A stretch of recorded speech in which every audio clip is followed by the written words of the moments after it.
No programa Equinócio Verdade de hoje, nós vamos falar sobre os canais que cortam a capital, Macapá.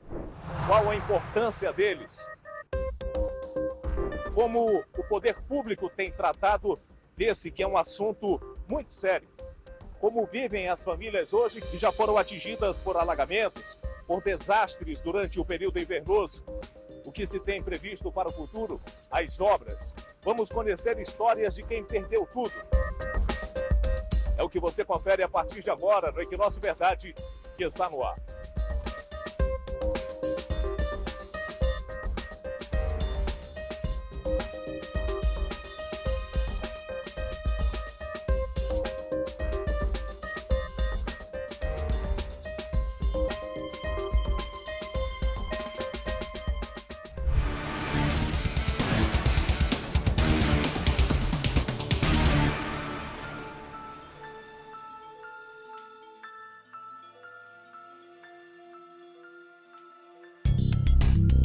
Segundo dados divulgados pelo IBGE em agosto desse ano, Macapá, a capital do Amapá, tem uma população estimada em 487.200 habitantes. No mês de março, o Instituto Trata Brasil divulgou uma pesquisa que coloca Macapá no segundo lugar do ranking das cidades com os piores índices de saneamento básico do país. O reflexo disso são as chamadas doenças de veiculação hídrica. Logo, os canais que cortam a cidade passam a se tornar um dos maiores desafios das gestões públicas. A cientista ambiental Thaís Souza explica qual a função dos canais hídricos para as cidades. Os canais, eles são estruturas que podem ser naturais, como é o caso do canal do Beirol, como também podem ser estruturas artificiais. E a função dele é justamente ajudar, auxiliar no fluxo da água, tanto da pluvial, que é a da chuva, quanto a de outras áreas, pode ser a do rio também. Esses canais, ele tem aqui em Macapá, nós temos alguns destaques, como é o caso do canal do Beirol, onde nós estamos, o canal da Mendonça Furtado, o canal de Pedrinhas e o do Jandiá. Qual a importância, então, desses canais?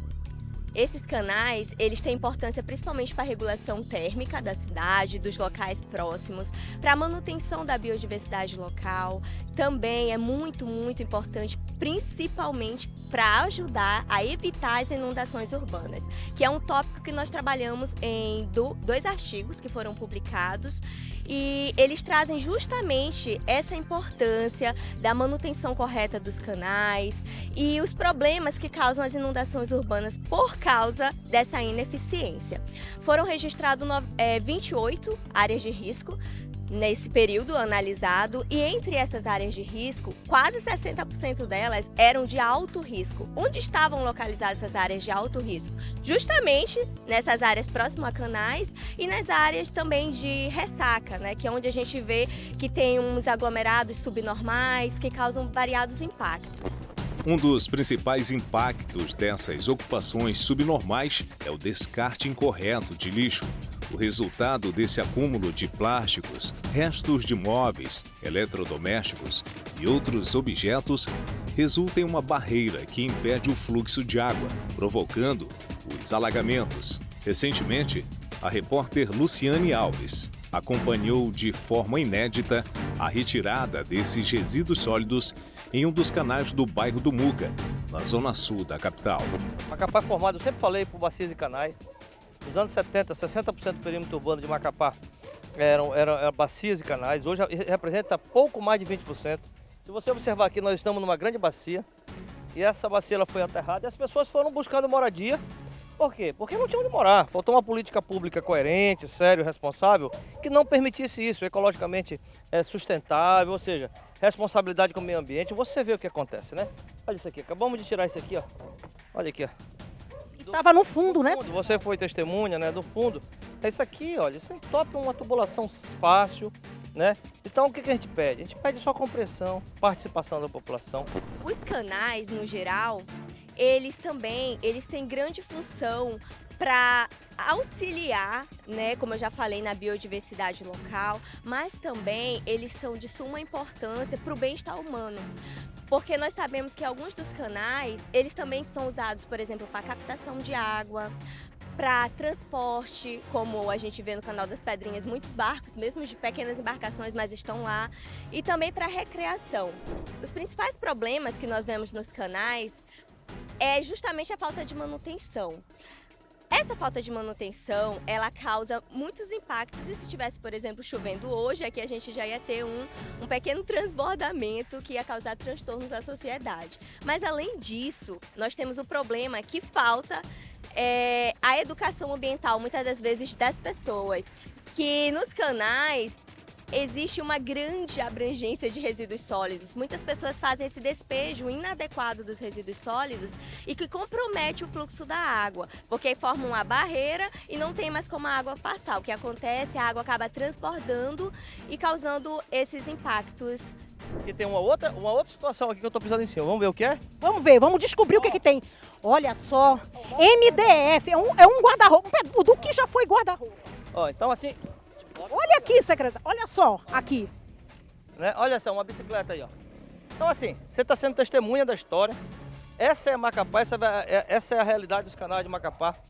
Nós temos que buscar a conscientização e a mudança de comportamento, é fundamental. Daqui a pouco, no próximo bloco, que medidas estão sendo tomadas para evitar o transbordamento de um dos principais canais de Macapá? É já já.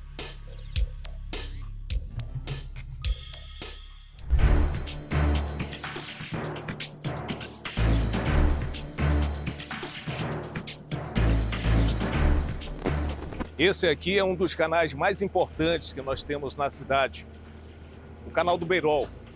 Ele nasce lá nas Pedrinhas e segue até a região do bairro Santa Rita. Essa é uma das bacias do canal, a mais importante. Aqui a gente vê um trabalho já que vem sendo realizado de preparação para o inverno. Implica na retirada de sedimentos, da vegetação, lixo, muito lixo, que é depositado nessa bacia. Secretário Elcio, esse é um canal que nós temos como um dos principais da cidade de Macapá. No período da chuva, se ele estiver da condição que nós encontramos aqui, provavelmente no inverno mais rigoroso vai provocar alagamentos, como a gente tem historicamente. É a primeira vez que esse trabalho vem sendo feito dessa forma, dessa maneira. Dessa forma, sim. A bacia das Pedrinhas, que é a entrada do Canal do Beirol, né? Ela é intermediária entre o Canal das Pedrinhas e o Canal do Beirol. Então, o início é a porta de entrada, né, dos canais de Macapá aqui para a zona sul da cidade. Então, a gente observa, é uma bacia em torno de 4 hectares de tamanho. Então, originalmente, ela tinha mais de 3 metros de profundidade, hoje ela não passa de 1 metro. São sedimentos que, ao longo dos anos, através das enchentes do Rio Amazonas, né, assoreamento, descarte irregular de lixo, né, ocupação desordenada, né, falta de uma política habitacional coerente, ou que seja, as pessoas foram por necessidade, buscando seus locais de moradia, para abrigar seus familiares, foram ocupando próximo a esses canais, foram aterrando. Ou seja, era uma bacia natural que foi reduzida a sua dimensão. Então, ou seja, sua capacidade de armazenamento de água está comprometida, praticamente por completo. Nós fizemos a batimetria que a gente chama, aqui tem em torno de quase 300 mil toneladas de resíduo aqui, de resíduos sólidos aqui, ou seja, resíduos que estão ocupando o lugar que naturalmente era para ser para água. Então não tem como, não tem como. Milagre ao Jesus Cristo, né? Então a gente está fazendo um trabalho de retirada desses sedimentos, é um trabalho inédito, é audacioso, tem que ser muito arrojado mesmo. Os principais links de conexão dos canais são as nossas bacias. Algumas delas já tiveram a sua margem ocupada de forma irregular, outras aterradas. Qual a importância também dessas bacias que, obviamente, conectam esses canais? Aqui na cidade de Macapá, principalmente aqui onde nós estamos, nós temos... E quais são as funções, né, de uma bacia, na verdade? Certo. Aqui na cidade de Macapá, onde nós estamos, principalmente no núcleo urbano da cidade, nós somos banhados pela bacia do Igarapé da Fortaleza. A bacia do Igarapé da Fortaleza, ele tem vários cursos de água e esse aqui, por exemplo, é um curso de água da bacia. Qual a importância, então, dessa bacia? A bacia, ela tem praticamente as mesmas importâncias de um canal, porque faz parte. Mas é a partir da bacia que nós temos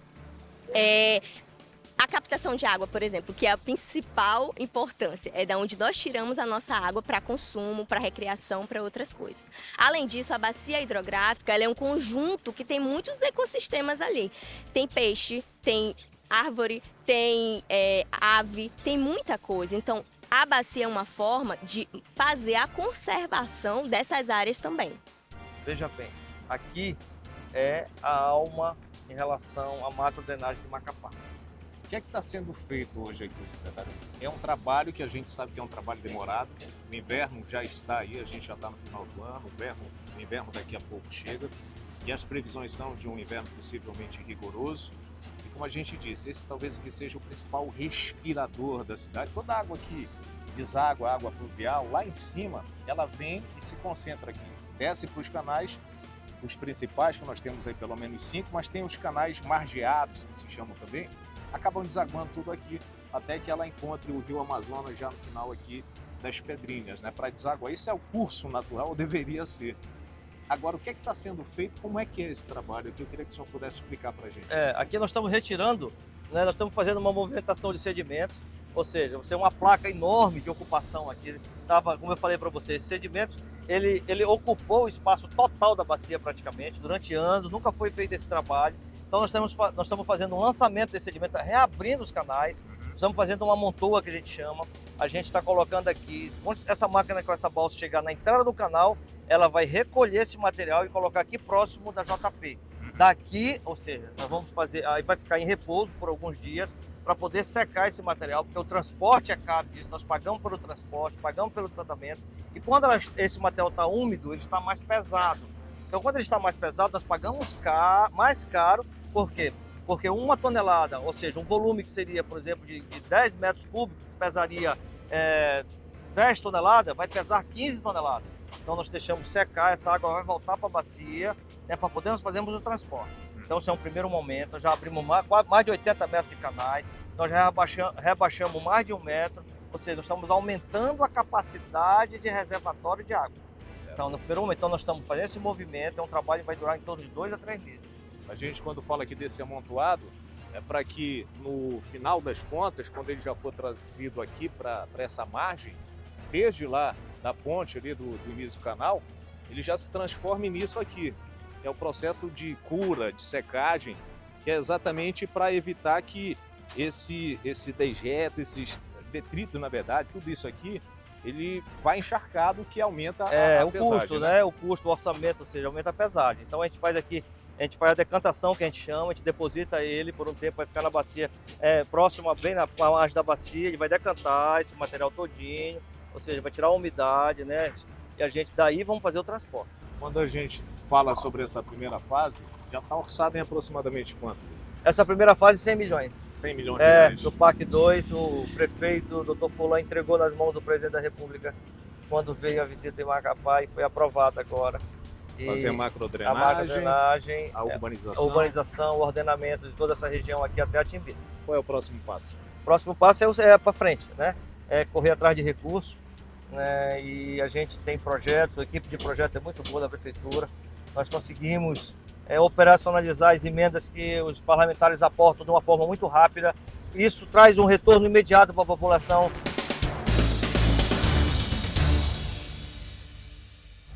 No último bloco, qual o destino do Canal do Jandiá? Qual o papel do Estado nesse processo de prevenção aos alagamentos nas cidades? É já, no Equinócio Verdade.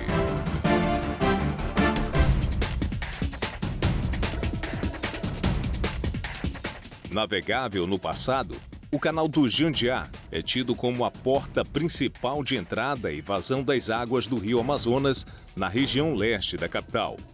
Mas a falta de manutenção, o assoreamento e a erosão fizeram com que a navegação fosse interrompida nos últimos anos. Isso também levou à inundação de várias áreas ao longo do curso do canal durante o período invernoso. A solução para o problema é o desenvolvimento de um macroprojeto para recuperar o canal. No primeiro semestre de 2024, o governo do estado habilitou, junto à União, Propostas para resolver um problema antigo, crônico, Canal do Jandiá, um dos principais pontos de navegação, escoamento das águas pluviais e agora, obviamente, que recebeu um retorno positivo, tanto para o Canal do Jandiá quanto para o Canal do Paraíso, em Santana, município localizado a 17 quilômetros da capital. Agora, secretário, já existe uma destinação de recursos para a elaboração dos projetos e já a partir do próximo ano a gente deve ter realmente a execução, após o lançamento do edital, contratação da empresa, a tão sonhada obra ali para revitalizar aquele que é um dos principais canais que nós temos. É exatamente isso. O governo do estado do Amapá, junto ao governo federal, foi contemplado no programa PAC Seleções com os recursos necessários para a elaboração dos projetos.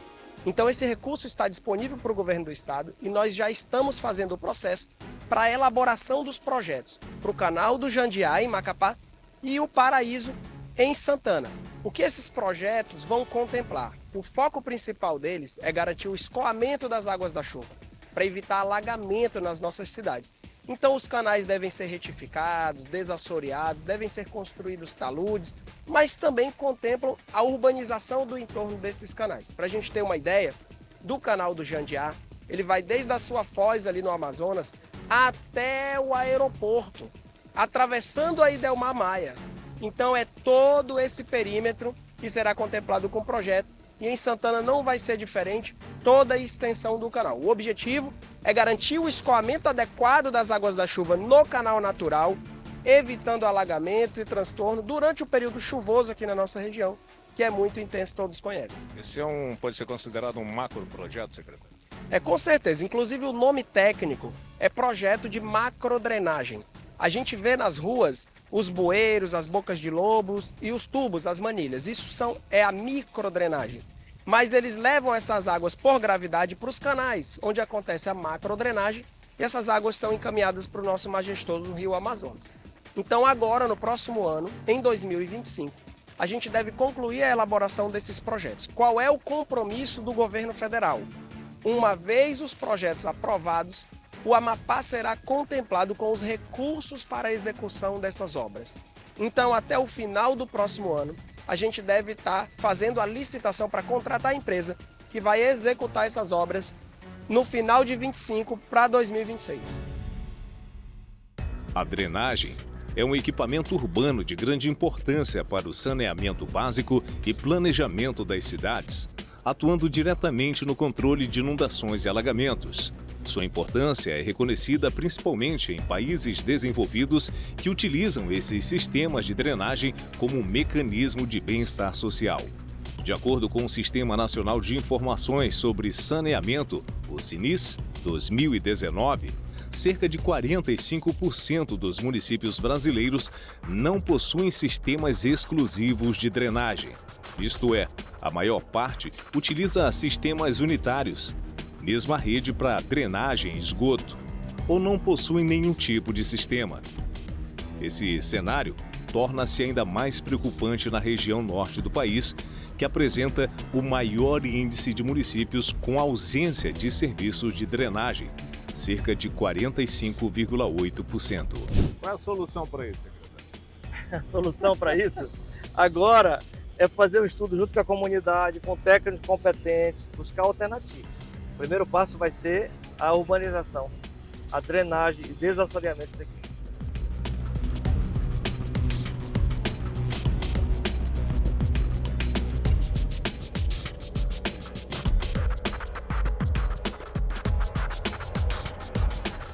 No programa Equinócio Verdade de hoje, nós falamos sobre a vida existente nos canais, o que eles significam, qual a importância da cidade respirar, a água que corre para os rios. Muitas vezes, esse processo pode ser impedido pela ação da natureza, mas, sobretudo, pela ação do homem. É preciso consciência, é preciso que cada um faça a sua parte. Quando o poder público, as pessoas e o meio ambiente se integram, a gente vê vida no que um dia já foi apenas um sentimento de perda da natureza e do respeito ao meio ambiente. Wake Nossa Verdade volta no próximo domingo. Grande abraço. Até lá.